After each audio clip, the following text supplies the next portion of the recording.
All right, and welcome back to the third lecture this week for the American Revolution segment. As I mentioned before, at the close of the previous lecture, the British moved south because they feel that the war in the north is a stalemate, and they want to go to an area of the colonies where they feel that they can have a supported victory, that they will be surrounded by loyalists, that they can crush this rebellion. They want to throw the Continentals off balance. Washington's going to be stuck up in New York. There are forces down south, but who's going to lead? Essentially they want to catch the rebels off guard, and they want to roll up the forces. They want to essentially transfer from New York to Charleston, South Carolina, and then after that they're just going to march through the South, and they're going to march up north. They're going to force the Americans to retreat back upon themselves, and they'll roll up the armies and bring this rebellion to a close. And unfortunately for the British, the reality of the situation is that the South isn't a largely loyal area waiting for British liberation. It's been exaggerated. There's actually very deep, very sharp divisions inside Southern colonial society.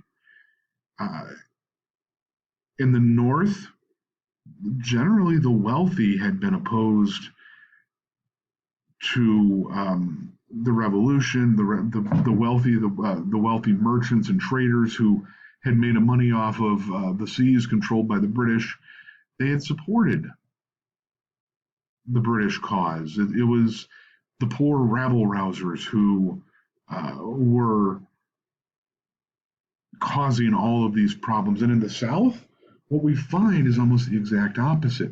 The planters, the wealthy elite, were the ones who supported the revolution. And it was the poor who were supporting the British cause. Essentially, what we have here in the South is a massive, vicious civil war. Revolutions are civil wars in that they offer opportunities for those who feel that they are underrepresented, who want to even the playing field, who want to get back at those who may have wronged them, and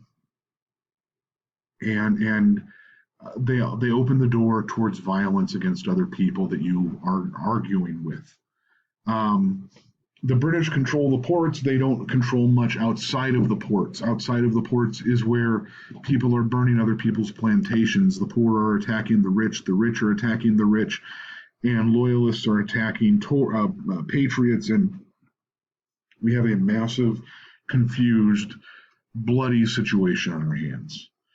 Charleston, the first victory in the South, may be the biggest victory. The British are able to defeat the American regulars very easily. Essentially, they're able to seize the port and this major southern city. And from there, they march out, and what we see are a series of battles between the British and the American forces. We have the American victory at Cowpens. We have the American victory at Kings Mountain, and the British, they're supplied through only one port. There's not a lot of major port cities between Charleston and Wilmington, and so they're trying to actually retreat back north to get out of the South. They're having a problem controlling their supply lines. They are running out of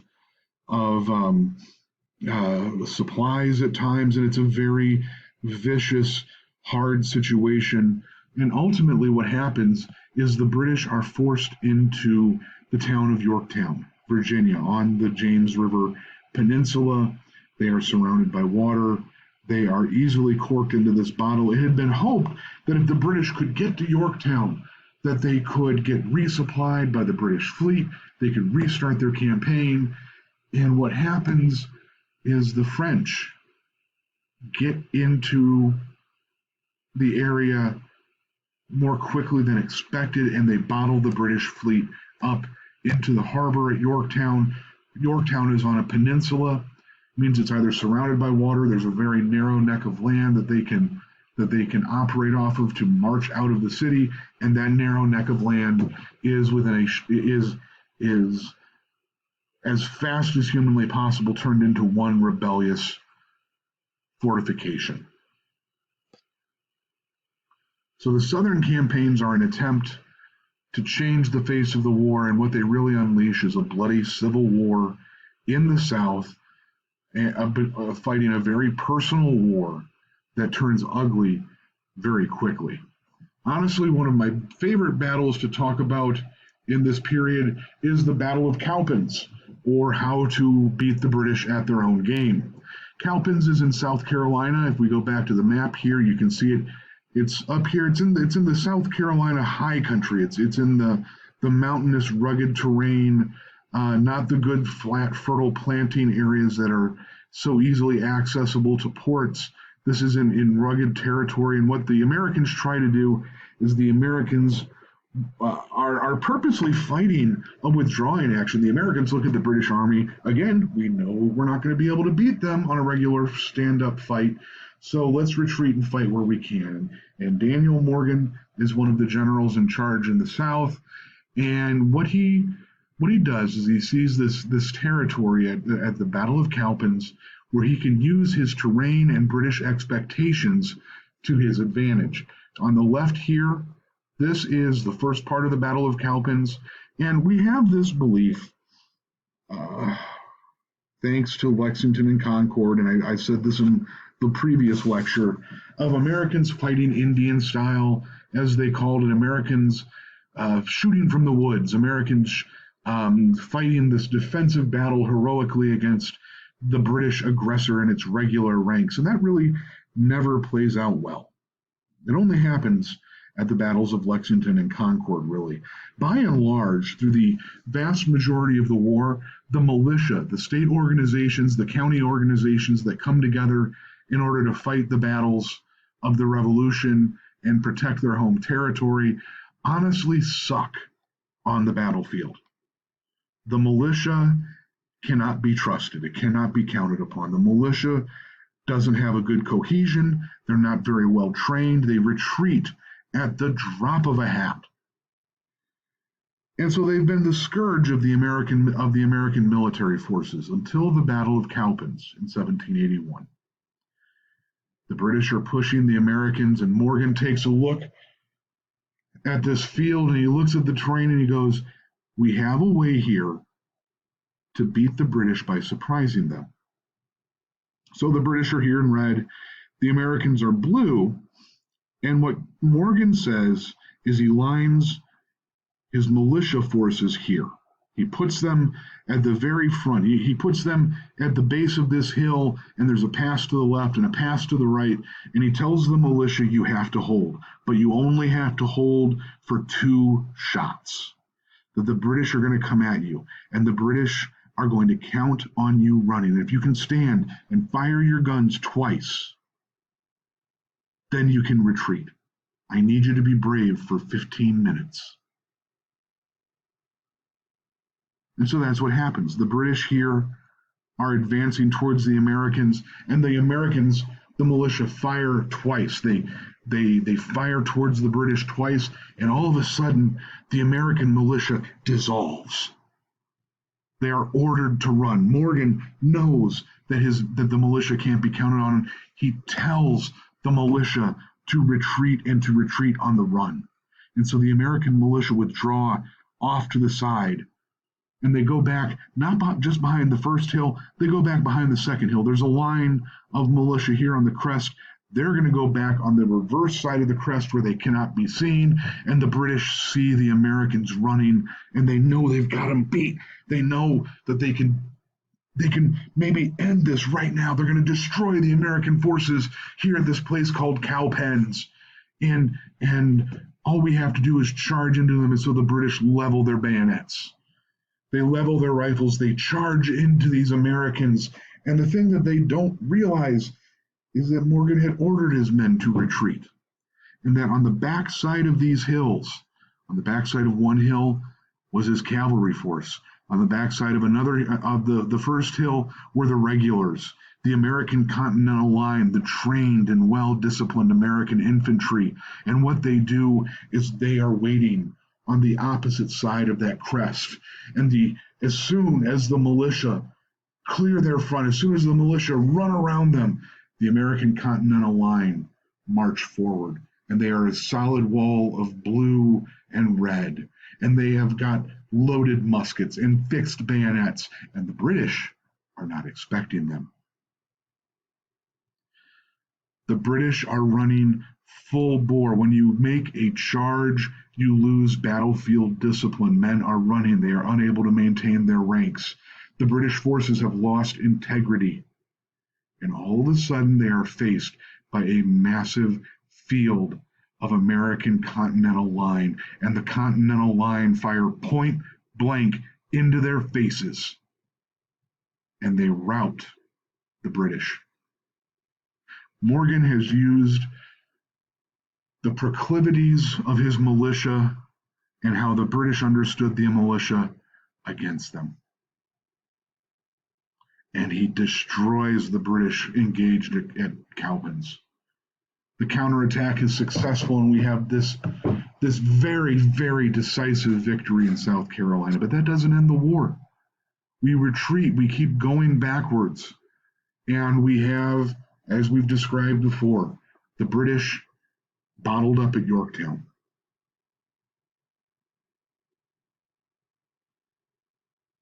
And ultimately, the British realize that they cannot hold out, that they are in an untenable position. The French Navy controls the harbor and the waters on the ocean side of Yorktown. They are cut off from retreat across the peninsula by the Americans and the French Marines. And Lord Cornwallis, the British commander in the south, is forced to surrender his army to this upstart, ragtag group of rebels. And so he sends out representatives, and they agree to the terms of surrender, and the armies march out. In the 18th century, when an army surrenders, both armies march out onto the field and they face each other, and there's this formalized ceremony between the lines. This is how gentlemen surrender. This is how gentlemen end wars. Except Cornwallis does not go out with his army. He sends out one of his subordinate officers.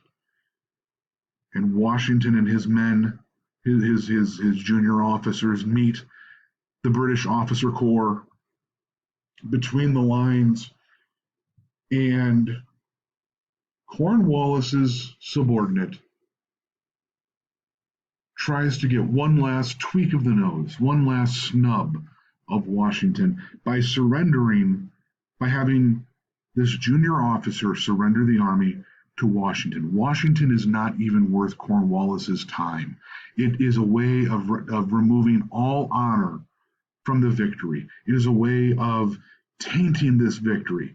And Washington sees the insult that it is. And Washington refuses to receive the surrender of Cornwallis's subordinate. He sends forward one of his junior generals to receive the surrender, basically telling the British that we will not be treated like this. We have defeated you on the battlefield. We need to be treated as an honorable enemy would on the field of combat. And the British surrender. The British soldiers are forced to stack their muskets and march away.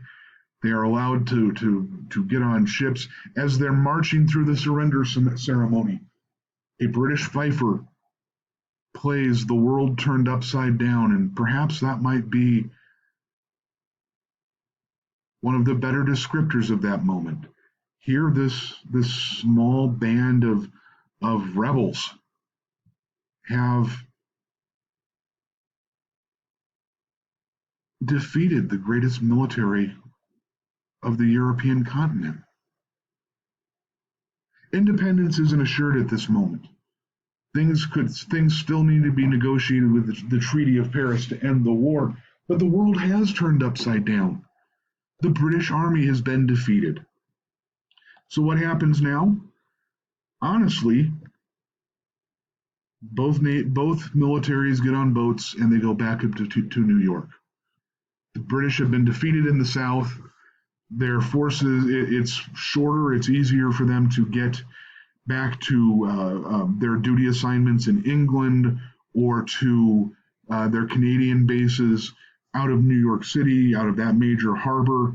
So the British Army goes back to New York City, and Washington's army goes into quarters on the outside of New York City, waiting for the formal end of the war to be negotiated. Because if something happens and the politicians say that we can't come to this, Washington still has to fight an ongoing war at this moment. And so both sides wait, and both sides get angry.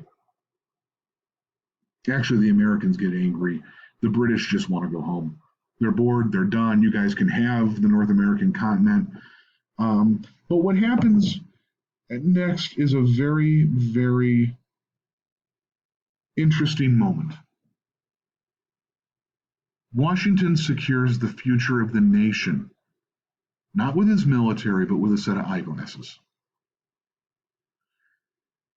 The American officer corps, the American army is getting very, very anxious. They want the war to end. And let's be honest, one of the things I haven't talked about, but one of the realities on the ground is the fact that the Continental Congress made a lot of promises to the army and did a horrible job actually fulfilling them.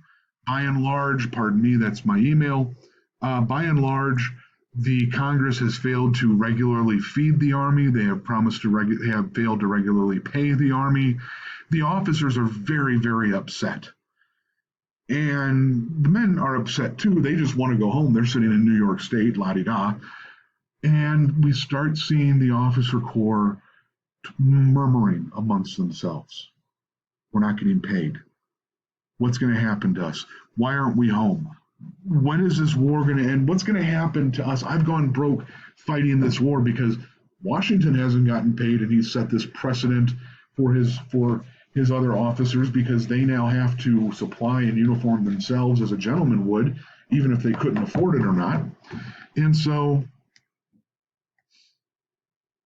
what we get is the officer corps of Washington's army, of the American Continental Army, start plotting a revolution of their own. If Congress can't come through and pay them, if Congress can't give them what they need, if they can't let them go home, we'll just take Congress on. They're a bunch of fat old men in Philadelphia.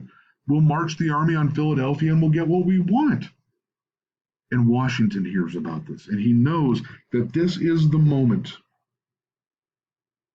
that may be the most critical moment in the revolution, because if the army marches on Philadelphia and they seize and capture or kill the Continental Congress, then the entire revolution will turn into a military dictatorship. And all these high-minded Enlightenment philosophers that they've been reading, everything goes to naught. Everything will be lost if the officers lead this rebellion. And Washington hears about it, and he calls for a meeting at Newburgh, New York. Newburgh is one of the headquarters locations for the Continental Army, and the officers are having a meeting there, and Washington walks into the meeting. He's been invited, and he asks to address the meeting. And Washington has prepared remarks. He has written out a set of remarks that he wants to make about how important it is to be patient, to be calm, to persevere in the face of the shortcomings of Congress, because we are creating a new country, and if you march on Philadelphia, you will destroy everything you have fought and bled for since 1775. And Washington can't read it because he has a hard time reading the paper. There was a moment in time in the past when wearing your spectacles was a sign of weakness. And Washington, as a gentleman should, had not worn his spectacles. And he is sitting there trying to read this speech, and he begins stumbling because the words are blurring on the page, and he stops. And he reaches into the pocket inside the lapel of his coat. And he says, "You will pardon me, gentlemen. I have grown blind as well as gray in the service of my country." And he pulls out his spectacles. And here is a man now in his late 50s who used to have good reddish brown hair and was the picture of life and strength, and he had grown gray from the weariness and stress of fighting this rebellion. He had lost his eyesight, was dimming, was growing fuzzy because he had gotten so old and had been so physically taxed fighting this rebellion. And in that moment,